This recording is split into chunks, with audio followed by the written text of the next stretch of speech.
В селе Кындык идет строительство тепличного комплекса. Более 2 гектаров земли здесь подготавливается для производства томатов. Необходимо отметить, что в первую очередь сельскохозяйственные продукты, которые здесь выращиваются, будут реализовываться на местном рынке. Еще один плюс – подобного рода проекты создают дополнительные рабочие места. Уже начались, как видите, строительные работы.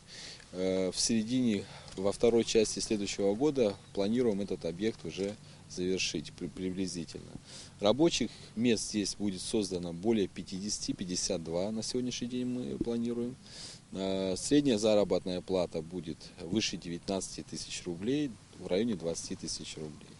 Этот объект будет ориентирован на экспорт. Здесь будет выращиваться продукция, в основном томаты, которая будет поставляться в Российскую Федерацию. Инициаторы этого проекта уже имеют предварительные договоренности с российскими компаниями, ритейлерами. И я думаю, что проблем с реализацией этой продукции не будет. Вот это один из тех проектов, который сейчас реализуется при поддержке государства в Ачимчирском районе. На сегодняшний день в Ачимчирском районе 3 крупных проекта основных.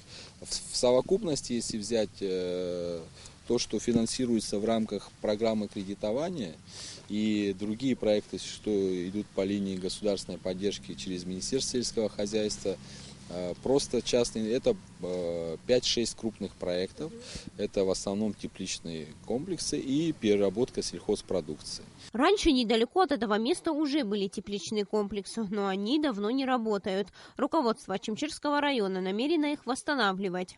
Еще один объект в селе Араду, который посетил министр экономики Атгур Ардзинба, это фабрика по переработке фруктов «Абхазские сады». Строительство этого объекта было начато около года назад. У жителей теперь появилась возможность сдавать сюда местные фрукты для их дальнейшей переработки.